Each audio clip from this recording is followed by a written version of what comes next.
Luego de los siglos dorados del Imperio Romano, periodo denominado de paz romana, siglo I y II, decadencia económica y estabilidad política empezaba a aparecer.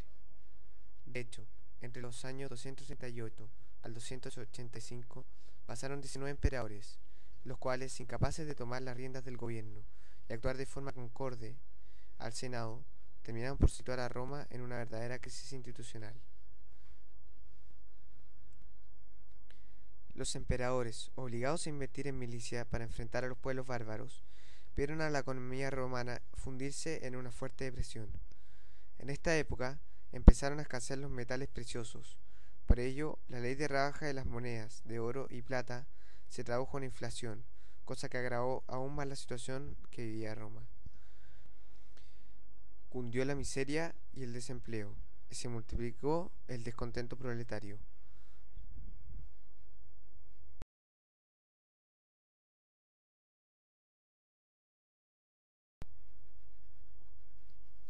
En el ámbito de la inestabilidad política, los emperadores del siglo III abandonaron el Principado de Augusto y concentraron todo su poder en sus manos. Basaron su autoridad en el ejército y la guardia proletaria. Todo este caos se ve claramente reflejado en los 29 emperadores que gobernaron entre el año 184 al 284. Los emperadores tuvieron que recurrir a los bárbaros y prisioneros de guerra para llenar las legiones. Durante este mismo periodo se produjo la llamada invasión pacífica, en el cual varias tribus bárbaras se situaron, en un principio, en los límites del imperio debido a la falta de disciplina por parte del ejército romano, además de la ingobernabilidad producida por el poder central, incapaz de actuar en contra de esta situación. Por otra parte, las guerras civiles arruinaron al imperio. El desorden interno no solo acabó con la industria y el comercio, sino que debilitó a tal punto las defensas de las fronteras imperiales, que privadas de la vigilancia de antaño, se convirtieron en puertas francas por donde penetraron posteriormente las tribus bárbaras. Después del siglo de monarquía ya descrito, Diocleciano subió al trono. Un emperador muy fuerte, hijo de un esclavo lirio, supo ascender de sargento a generalísimo. Diocleciano privó al Senado de sus últimos derechos y concentró todo el poder en sus manos. Creó un poderoso aparato burocrático a través del cual gobernó autocráticamente. Alzó los impuestos y decretó que los municipios, los gremios y las corporaciones debían responder colectivamente por los pagos de cada contribuyente.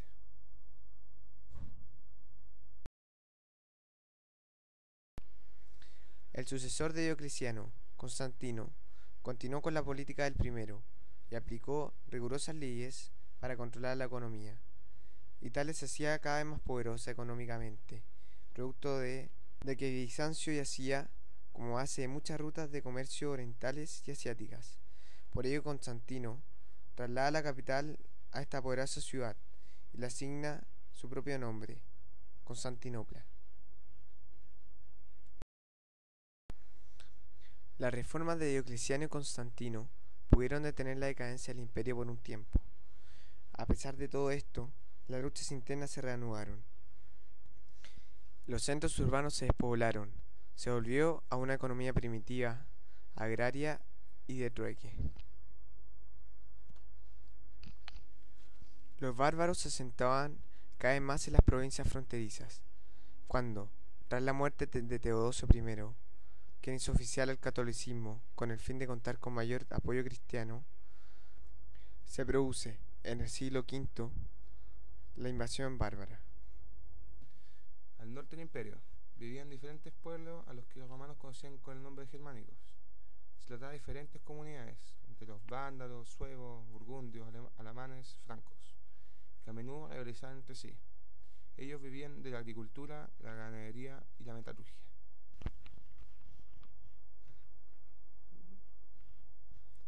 Durante muchos siglos, romanos y germánicos establecieron relaciones comerciales y a las formas de vida de los romanos atrajeron a muchos germánicos.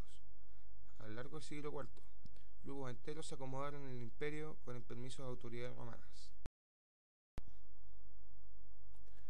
A principios del siglo V, las tribus germánicas, empujadas hacia el oeste por la presión de los pueblos hunos, procedentes de las estepas asiáticas, penetraron en el Imperio Romano.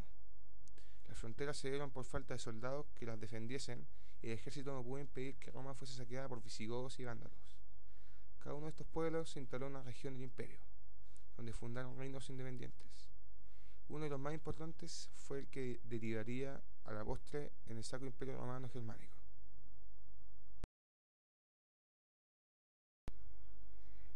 Es así, y como ya dijimos, tras la muerte de Teodosio I, el Imperio Romano fue dividido entre sus dos hijos. Con la división termina la historia del Imperio Romano, uno de los fenómenos más extraordinarios de la historia universal, la creación política más grandiosa de la antigüedad, con un legado impresionante hasta nuestros días. Bueno, es impresionante el legado que deja Roma al mundo de hoy día. De hecho, la civilización de Occidente se basa fundamentalmente en la cultura que nació de la fusión de la cultura romana y la cultura griega. A ver, el aporte más importante de Roma, sí, claramente está en el derecho romano, que este proporcionó los principales principios legales a los códigos que se usan hoy en Francia, en Italia, en España, en América Latina, y ejerció profunda influencia sobre el derecho alemán. Bueno, también profunda influencia en el derecho común de Gran Bretaña y de los Estados Unidos actualmente.